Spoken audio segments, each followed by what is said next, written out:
Hello friends, कैसे हैं आप सब। उम्मीद करते हैं आप सब अच्छे ही होंगे।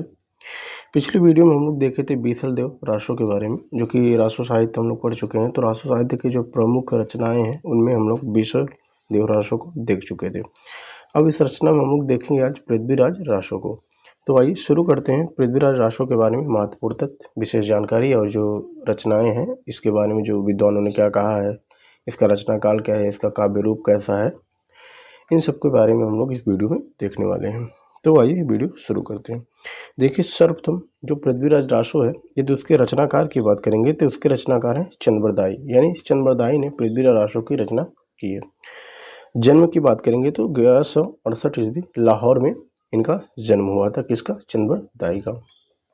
अब रचना काल की बात करेंगे कि यानी ये जो रचना है ये रचा कब गया, तो इसका रचनाकार है 1193 ईस्वी।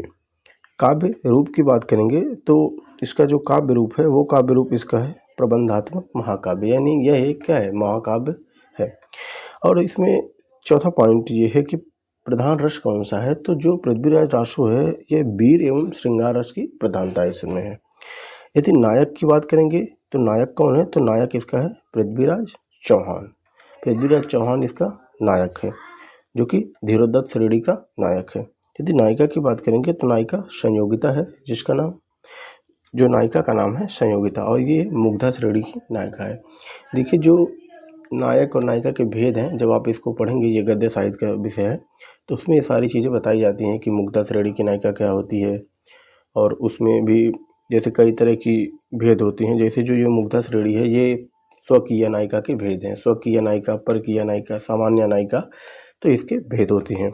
अब हम लोग आगे देखेंगे, इसमें आगे पॉइंट है कि सर्ग की बात करेंगे तो इसमें कुल सर्ग है 69 सर्ग, और जो सर्ग है इन्हें समय भी कहा गया है। ये प्रश्न बना है कि जो पृथ्वीराज रासो है उसका जो सर्ग है उसे किन अन्य नाम से जाना जाता है, तो सर्ग को समय के नाम से भी जाना जाता है। देखिए, इसमें जो 61 सर्ग हैं उसे स्वयं चंद्रबरदाई ने लिखा है, और जो 8 सर्ग है उसे जल्हड़ ने रखा है।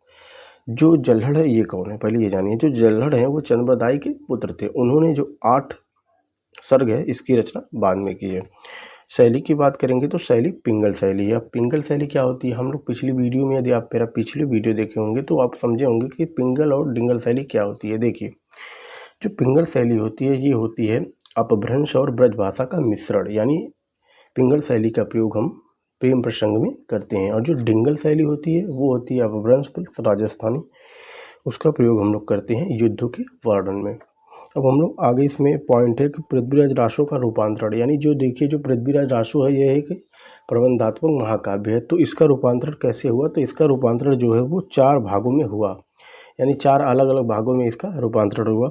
सबसे पहला रूपांतरण हुआ है बृहत रूपांतरण, यानी सबसे बड़ा रूपांतरण, जिससे इसमें 16,306 छंद थे। इसमें कितने छंद थे? 16,306 छंद थे, एवं इसमें 69 सर्ग था। और ये भी आप याद रखिएगा कि जो इसका प्रकाशन था, यानी जो बृहत रूपांतरण, इसका प्रकाशन नागरी पचाड़ी सभा काशी से हुआ था। अब आगे इसमें हम लोग चलेंगे, अगला पॉइंट देखेंगे कि जो दूसरा है वो है मध्यम रूपांतरण। इसमें छंदों की बात करेंगे तो इसमें छंद जो है 7,000 छंद है, और इसकी प्रतिलिपि बीकानेर एवं अबूहर के संग्रहालय में सुरक्षित है। तो प्रश्न देखिए कई तरह से बन सकता है, जरूरी नहीं है कि प्रश्न सीधे सीधे बने। ये भी पूछा जा सकता है कि रासो साहित्य की वह कौन सी रचना है जिसकी प्रतिलिपि बीकानेर के संग्रहालय में सुरक्षित है या अबूहर के संग्रहालय में सुरक्षित है। तो हम जानेंगे कि जो पृथ्वीराज रासो है इसका जो मध्यम रूपांतरण है उसी की प्रति जो है संग्रहालय में सुरक्षित है। तीसरा पॉइंट इसमें है कि लघु रूपांतरण, यानी जो लघु रूपांतरण, इसमें छंदों की संख्या 3500 है, और सर्ग इसमें कितने हैं? 19 सर्ग हैं। चौथा पॉइंट इसमें है कि लघुत्तम रूपांतरण, ये सबसे छोटा रूपांतरण माना गया है, सबसे छोटा। इसमें छंद है 1300 छंद इसमें है, और इसे डॉक्टर दशरथ शर्मा ने मूल पृथ्वीराज रासो माना है। इसका संपादन डॉक्टर माता प्रसाद गुप्त ने किया है। अब देखो, यहाँ से भी प्रश्न आराम से बन जाएगा कि मूल पृथ्वीराज रासो को किसने माना है, तो डॉक्टर दशरथ शर्मा ने माना है। किसको माना है, तो लघुत्तम रूपांतरण को माना है। अब आगे हम लोग चलेंगे, इसमें एक पॉइंट ये है कि डॉक्टर बूलर द्वारा इसे अप्रमाणिक घोषित करने के बाद पृथ्वीराज रासो की प्रामाणिकता को लेकर विद्वान 3 भागों में विभक्त हो गए। देखिए, ये जो पृथ्वीराज रासो है इसे अप्रमाणिक घोषित कर दिया गया था, यानी अप्रमाणिक घोषित करने का आधार क्या था। देखिए जो डॉक्टर बूलर थे उनको जो है कश्मीर में एक जयानक कवि थे उनके द्वारा रचित पृथ्वीराज विजय नाटक जो कि संस्कृत भाषा में था वो मिला। जब उन्होंने उसे पढ़ा तो उसमें क्या था, उनमें जो संयोगिता हरण है उसका चित्र नहीं था और जो ये रचना है इसमें संयोगिता हरण का चित्र था। तो उन्हें लगा, उन्होंने तब जो है 1875 ईस्वी में इसे क्या किया, अप्रामाणिक या जाली घोषित करते हुए इसका प्रकाशन रुकवा दिया था। ये प्रश्न बनता है कि पृथ्वीराज रासो का प्रकाशन किसने रुकवाया, तो डॉक्टर बूलर ने। ठीक, और किस ग्रंथ के आधार पर, तो पृथ्वीराज विजय जो कि संस्कृत भाषा में रचा गया है और इसके जो रचनाकार हैं वो हैं जयानक कवि। ठीक, तो ये जो पॉइंट है इसमें अब हम लोग तीन में बटे हुए हैं, अप्रामाणिक, प्रामाणिक और अर्ध प्रमाणिक। सबसे पहले हम लोग देखेंगे अप्रामाणिक कौन मानते हैं, इसके ट्रिक के माध्यम से समझेंगे। देखिए इसमें सबसे पहला नाम आता है गौरी शंकर का, दूसरा मुरारी दान एवं कवि राजा श्यामल दास का, देवी प्रसाद मुंशी, रामचंद्र शुक्ल, डॉक्टर बूलर और मोतीलाल मेनारिया। अब ट्रिक ये है कि GMD अब अप्रामाणिक मोतीलाल। देखिए जी से गौरी शंकर, एम से मुरारी दान, डी से मुरारी दान एवं कवि राजा श्यामल दास और डी से है देवी प्रसाद मुंशी, आ से आचार्य रामचंद्र शुक्ल, ब से बूलर। ये क्या मानते हैं, अप्रामाणिक मानते हैं। मोतीलाल से मोतीलाल मेनारिया। तो ये अप्रामाणिक मानने वाले आप इसको ट्रिक के माध्यम से समझ लेंगे। अब हम लोग आगे चलेंगे।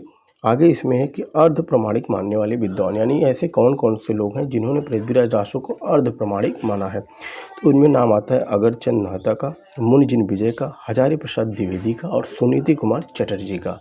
इसके लिए टिक है अगर मुनि अधूरी हज सुनाए। देखिए अगर से अगरचंद नाहता, मुनि से मुनिजिन विजय, अधूरी से क्या होगा अर्ध प्रमाणिक, ह से हजारी प्रसाद द्विवेदी और सुनाए से सुनीति कुमार चटर्जी। तो इस तरह आप इसको याद रखेंगे। अब प्रमाणिक मानने वाले विद्वान, देखिए जो अप्रामाणिक, अर्ध प्रमाणिक, इनके अलावा जो बच गए वो सब किस में आ जाएंगे, प्रमाणिक में आ जाएंगे। तो इसमें हम लोग 2-4 नाम याद रखेंगे जो इम्पोर्टेंट हैं। जैसे पहला नाम इसमें श्याम सुंदर दास का, डॉक्टर नागेंद्र का, मिश्र बंधु का और जॉर्ज अब्राहम ग्रियर्सन का। और इसमें Colonel James Tod, doctor Dasharath Sharma और हरिऔध, ये सब इसमें शामिल हैं। अब आगे हम लोग चलते हैं, आगे देखेंगे कि पृथ्वीराज रासो के संबंध में विशेष तथ्य, यानी कुछ ऐसे पॉइंट, ये जितने पॉइंट होंगे हर एक पॉइंट से आपको प्रश्न बनता हुआ मिलेगा।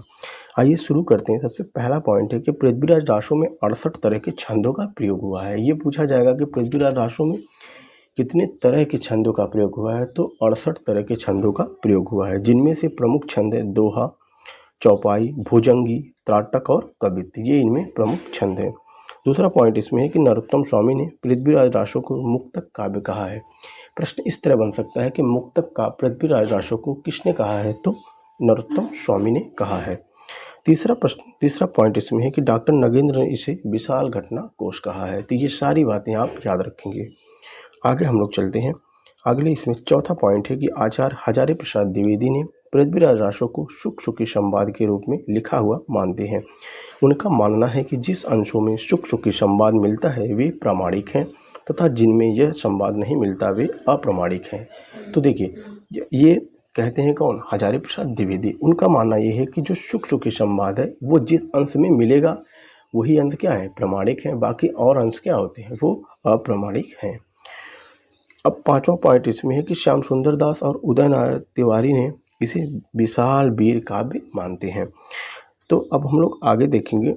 आगे इसमें छठा पॉइंट है कि गुलाब राय ने इन्हें स्वाभाविक विकासशील महाकाव्य कहा है। ये सारी बातें आप याद रखेंगे, यानी किसने क्या कहा है।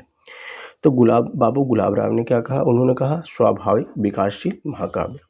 सातवां पॉइंट इसमें है कि पृथ्वीराज रासो में दी गई घटनाओं एवं इतिहास में वर्णित घटनाओं में 80 से 90 वर्षों का अंतर मिलता है। इसके निराकरण के लिए मोहनलाल विष्णुलाल पांड्या ने अनंत संवत की संकल्पना या कल्पना की है। देखिए प्रश्न इस तरह बनेगा कि पृथ्वीराज रासो के संबंध में अनंत संवत की संकल्पना किसने की है, तो मोहनलाल विष्णुलाल पांड्या ने की है। अब हम लोग आगे चलेंगे, आगे देखेंगे पृथ्वीराज रासो के संबंध में आलोचकों के कथन, यानी इंपॉर्टेंट कथन इसमें लिए गए हैं। 4 या 5 कथन हैं जो कि परीक्षाओं में पूछे गए हैं, तो हम लोग वही कथन लेंगे। और दूसरी बात कि जो कथन होते हैं उन्हें रटा नहीं जाता है, कथन को आप रट के नहीं याद कर सकते। उसमें कुछ कीवर्ड आप ढूंढिए और उसी कीवर्ड के माध्यम से आप ये सब पहचान जाएंगे कि किसका ये है, यानी ये कथन किसने कहा है। हम देखिए आपको कीवर्ड के माध्यम से ही बताने की कोशिश करेंगे। सबसे पहला इसमें जो आलोचकों का जो कथन है वो है कि चंद्रबरदाई हिंदी के प्रथम महाकवि। यहाँ रहेगा आ की मात्रा, यानी महाकवि माने जाते हैं और इनका पृथ्वीराज रासो हिंदी का प्रथम महाकाव्य है। ये कहते हैं आचार्य रामचंद्र शुक्ल। तो देखिए ये यहाँ से आपको 2-3 चीज़ें क्लियर हो जाएंगी। पहली बात, अगर इस तरह आएगा कि चंद्रबरदाई हिंदी के प्रथम महाकवि माने जाते हैं और इनका पृथ्वीराज रासो हिंदी का प्रथम महाकाव्य, ये कथन किसका है? तो हम कहेंगे आचार्य रामचंद्र शुक्ल का है। और यदि ये पूछेगा कि शुक्ल जी ने हिंदी का प्रथम महाकाव्य किसे माना है, तो चंद्रबरदाई को माना है। और किस रचना को प्रथम महाकाव्य माना है, तो पृथ्वीराज रासो को माना है। तो यहाँ से 2-3 तरह से प्रश्न बनेंगे, आप सारे प्रश्न को ईजिली समझते हुए चलिए। दूसरा पॉइंट इसमें है कि पृथ्वीराज रासो प्राचीन काल की साहित्य की पिंगल भाषा का ग्रंथ है, यानी जो श्याम सुंदर दास ये मानते हैं। उन्होंने कहा कि जो पृथ्वीराज रासो है वो प्राचीन काल की साहित्य की पिंगल भाषा का ग्रंथ है। अब हम लोग देखेंगे तीसरा पॉइंट। तीसरा इसमें कथन है कि पृथ्वीराज रासो इतिहास नहीं है, काव्य ग्रंथ है। जयानक का पृथ्वीराज विजय भी काव्य ग्रंथ नहीं है, फिर क्यों उनमें घटनाएं और नाम ठीक ठाक हैं। यह पूरा ग्रंथ वास्तव में जाली है। आचार्य रामचंद्र शुक्ल, ये इंपॉर्टेंट पॉइंट है। ये बहुत बार एग्जामों में आया कि शुक्ल जी ने पृथ्वीराज यानी जो है पृथ्वीराज रासो को जाली ग्रंथ किसने ठहराया है, तो आचार्य रामचंद्र शुक्ल ने पृथ्वीराज रासो को जाली ग्रंथ कहा है। अब इसमें चौथा पॉइंट है, तो आपको पूरा ये याद नहीं रखना, बस इतना याद रखना है कि जाली किसने कहा है, आचार्य राम शुक्ल। जिस किसी भी कथन में जाली का जिक्र आएगा आप आचार्य रामचंद्र शुक्ल को चूज करेंगे। चौथा पॉइंट इसमें है कि पृथ्वीराज रासो राजनीतिक महाकाव्यात्मक त्रासदी है। तो ये याद रखिएगा कि पृथ्वीराज रासो को महाकाव्यात्मक त्रासदी किसने माना है, तो वो माने हैं डॉक्टर बच्चन सिंह ने। अब हम लोग आगे देखेंगे। आगे इसमें पांचवा है, युद्धों के प्रसंग में पृथ्वीराज रासो की भाषा डिंगल का रूप धारण करती है। यानी डिंगल क्या होती है, जो हम लोग बताया डिंगल अपभ्रंश और राजस्थानी का मिश्रण होती है, जो कि युद्धों में इसका वर्णन होता है। तो युद्धों के प्रसंग में पृथ्वीराज रासो की भाषा डिंगल का रूप धारण करती है, किंतु विवाह और प्रेम इत्यादि सुकुमार प्रसंगों में वह प्रधान रूप से पिंगल बनी रहती है। वस्तुतः मूल पृथ्वीराज रासो सौर सैनी अपभ्रंश में लिखा गया था, जो परिनिष्ठित साहित्यिक अपभ्रंश से थोड़ी भिन्न और कुछ आगे बढ़ी हुई थी। ऐसा मानना है आचार्य हजारी प्रसाद द्विवेदी का।